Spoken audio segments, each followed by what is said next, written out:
جلتا ہے جن کا خون چراغوں میں رات بھر، جلتا ہے جن کا خون چراغوں میں رات بھر، ان غمزدوں سے پوچھ کبھی قیمت سحر۔ ہدہد کہتا ہے اللہ کے نبی عیاشی کے لیے نہیں گیا تھا، جائزہ مشن پر گیا تھا، اور میں اس مقام پر سے ہو کے آیا ہوں جہاں آپ بھی نہیں گئے۔ وہاں سے میں ایک یقینی خبر لایا ہوں قوم سبا سے متعلق۔ میں نے ایک قوم دیکھی ہے، میں نے ایک قوم دیکھی ہے جو سورج کی پوجا کرتی ہے، سورج کو طلوع اور غروب ہوتے وقت سجدہ کرتی ہے۔ ایک عورت ان پر حکمرانی کر رہی ہے۔ سنیے، صاف کہہ دینا چاہتا ہوں، جب تک انشاءاللہ جب تک ولی اللہ قافلے کے سپاہی زندہ ہیں، ایک قوم دے کر آیا ہوں، سورج کو پوجا کرتے ہیں، سجدہ کرتے ہیں وہ بدبخت۔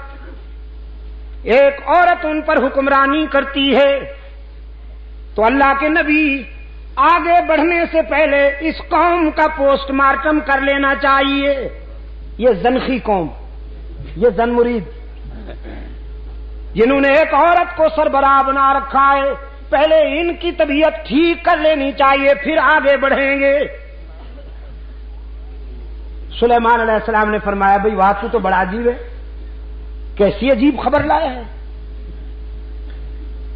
فرمایا ایسے یلغار نہیں کرتے، دیکھو پیغمبر کا انداز دیکھو، پیغمبر کی عسکری مہم میں بھی رحمت کار فرما ہوتی ہے۔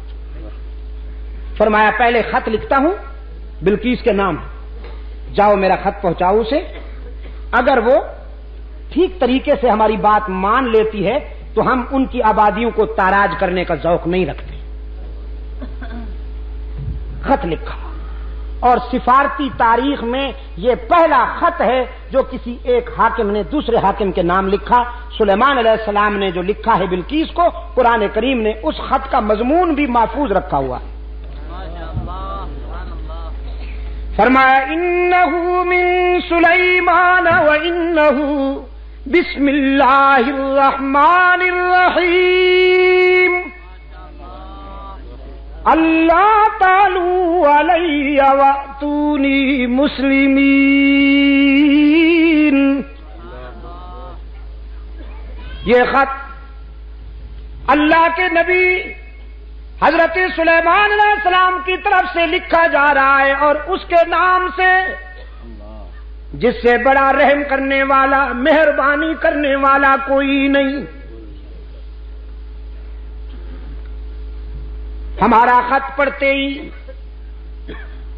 کسی خوش فہمی میں مبتلا مت ہو جانا۔ اللہ تعالی علیہ، خوش فہمی میں مبتلا ہو کر، احساس برتری میں مبتلا ہو کر کہیں ہم سے ٹکرانے کی غلطی نہ کرنا۔ ہم تجھے دعوت دیتے ہیں کہ سراپا تسلیم اور رضا بن کر صداقت کو اپنا لو، اللہ کی وحدانیت اور میری نبوت کا اقرار کر لو۔ ملکہ سبا بلقیس نے حضرت سلیمان علیہ السلام کا خط اپنی کابینہ کے سامنے رکھا، ان سے پوچھا کیا رائے ہے تمہاری، کیا کرنا چاہیے اس سلسلے میں۔ ایسے موقع پر نمبر بنانے والے لوگ بڑے پرجوش ہوا کرتے ہیں۔ نمبر بنانے کے لیے بعض حضرات نے رائے دی ہم خون کی ندیاں بہا دیں گے، جہاں آپ کا پسینہ گرے گا وہاں ہمارا خون۔ یہ بڑے رٹے رٹائے جملے ہیں جو لوگوں کو بیوقوف بنانے کے لیے استعمال کیے جاتے ہیں۔ ہم تیار ہیں، ہر قسم کی قربانی دیں گے. اور آپ تو اسٹیل مین ہیں. وہ مین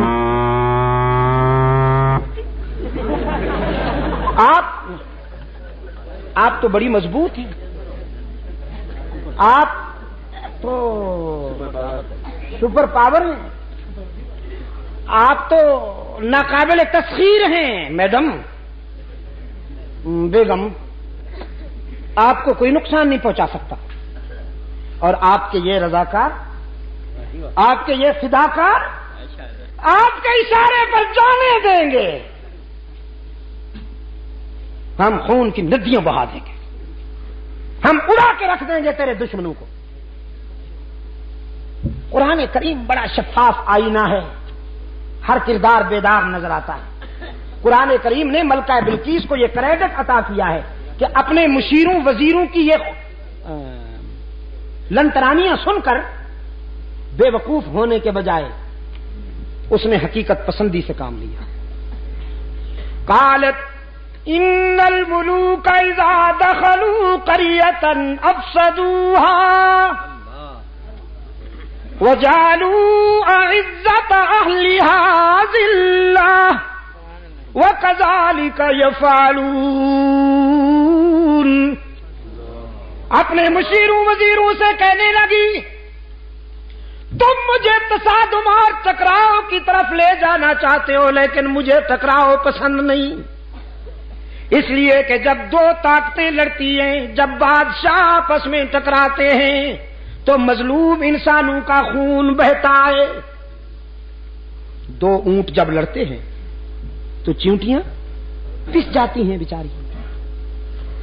فرمایا آبادیاں ویرانے بن جاتی ہیں، انسانی خون کی ندیاں بہتی ہیں، ماؤں کی مامتا لٹتی ہے، بہنوں کی چادریں اڑتی ہیں، بیٹیوں کے دوپٹے تار تار ہوتے ہیں، بچے یتیم بنتے ہیں، ضعیفوں کی کمر ٹوٹتی ہے، جوانوں کے بازو ٹوٹتے ہیں، لاشوں کے ڈھیر لگتے ہیں. اور مجھے یہ منظر پسند نہیں، میں ٹکراؤ کو پسند نہیں کرتی. میری پرپوزل یہ ہے انی مرسلۃ الیہم بہدیہ، میں ایک ہدیہ بیچتی ہوں. کیا؟ تحفہ، پریزنٹ، نذرانہ. جزاک اللہ. کیا؟ نذرانہ بھیجتی اور دیکھتی ہوں کہ ہمارا بھیجا ہوا تیرا، ہمارا بھیجا ہوا نذرانہ کیا رنگ دکھاتا ہے. بڑے قیمتی ہیرے، بڑے قیمتی جواہرات حضرت سلیمان علیہ السلام کی خدمت میں روانہ کیے کہ یہ لیجئے اور ہمارا پیچھا چھوڑ دیجیے.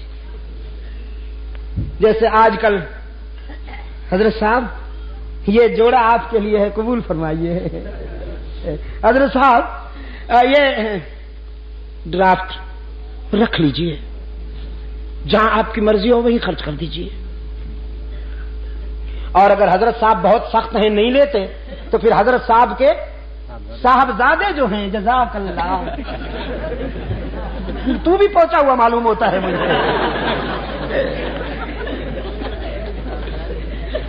اور واقف راز درود میں کھانا لگتا ہے. صاحبزادے کے ذریعے نئی کرونا کی چابی حضرت صاحبزادے صاحب کو دے دی. اور صاحبزادہ صاحب سے جب حضرت صاحب نے پوچھا یہ گاڑی کہاں سے آئی، بس ابا جی وہ کسی نے پریزنٹ کی، ہماری اجازت کے بغیر تم نے کیوں لی؟ جی ہم گاڑی پہ بیٹھے آپ کو اچھا نہیں لگتا؟ روزانہ سائیکل پہ بیٹھتا ہوں پنچر ہو جاتا ہے، آپ کو اچھا نہیں لگتا ہم گاڑی پہ بیٹھے؟ اور حضرت صاحب پدری محبت میں آ کر ٹائیں ٹائیں فش. ہوس چھپ چھپ کے پہلو میں بنا لیتی ہے تصویریں. اقبال نے کہا نا براہیمی نظر پیدا بڑی مشکل سے ہوتی ہے، ہوس چھپ چھپ کے پہلو میں بنا لیتی ہے تصویریں. یہ ہوس نذرانہ آیا حضرت سلیمان علیہ السلام کی خدمت میں، اور جناب سلیمان علیہ السلام اللہ کا نبی ہے، نذرانہ دے کر فرمایا اتمدوننی بمال، کیا تم مجھے مال و دولت کا لالچ دے کر راہ حق سے ہٹانا چاہتے ہو؟ میں تمہارے نذرانے کیسے قبول کر سکتا ہوں؟ مجھے تو وہ دینے والا ہے جس سے بہتر دنیا میں کوئی دینے والا ہی نہیں ہو سکتا۔ میں تو رب سے لینے والا ہوں، اور تم نے یہ نذرانہ بھیج کر ہمیں چیلنج کیا ہے۔ تم نے سمجھا ہے کہ ہم تمہارا نذرانہ اور تحفہ دیکھ کر راستے سے ہٹ جائیں گے، تو یوں دیکھ کے فرمایا ہے بھائی کوئی؟ اٹھا کے لائے اسے ابھی۔ ایک جن کھڑا ہوا کہنے لگا جی مجھے اجازت دیجئے، آپ یہاں سے کوچ کرنے نہیں پائیں گے، آپ یہاں سے اٹھ کر آگے نہیں چلیں گے کہ میں اسے لا کے پیش کرتا ہوں۔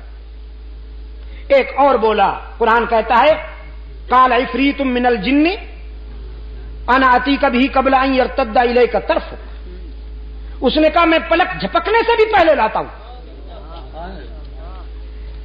چنانچہ جناب ملکہ بلقیس تخت سمیت حضرت سلیمان علیہ السلام کے قدموں میں، جناب سلیمان علیہ السلام کے پاس ملکہ سبا بلقیس آئی، لوگوں کی آنکھیں کھلی رہ گئیں، ایک دوسرے کی طرف سوالیہ نظروں سے لوگ دیکھتے ہیں اور نگاہوں میں کہتے ہیں دیکھو تو صحیح پیغمبر کا اختیار کتنا ہے، بلقیس کو پلک جھپکنے سے بھی پہلے منگوا لیا۔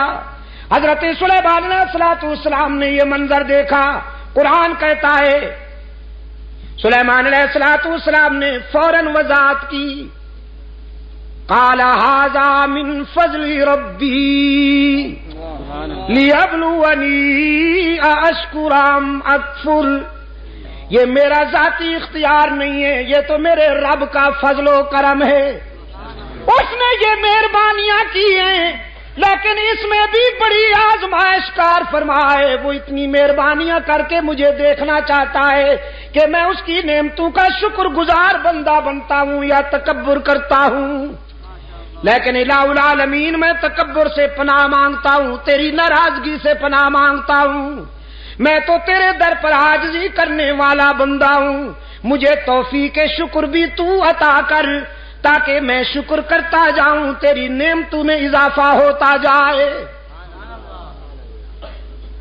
یہ میں نے تقریباً 1.25 گھنٹے کی محنت، بلکہ 1.5 گھنٹے کی محنت اس لیے کی کہ آپ کے ذہن میں یہ بات بٹھا سکوں کہ رب العالمین کبھی آنسو میں آزماتے ہیں، کبھی مسکراہٹوں میں آزماتے ہیں۔ آنسو میں آزمائش بھی بڑی سنگین ہے، لیکن میرے نزدیک مسکراہٹوں میں کامیاب ہونا اس سے بھی بہت اہم ہے۔ اپنے انبیاء کو حق تعالی نے آنسو میں بھی آزمایا، مسکراہٹوں میں بھی آزمایا، تو یہی ادا کار فرما رہی حلقہ رسالت تک اللہ نے اپنے محبوب کے یاروں کو، اللہ نے اپنے محبوب کے صحابہ کو مسکراہٹوں میں بھی آزمایا، آنسو میں بھی آزمایا۔ اگر زندگی رہی تو انشاءاللہ کل یہیں سے بات آگے بڑھے گی۔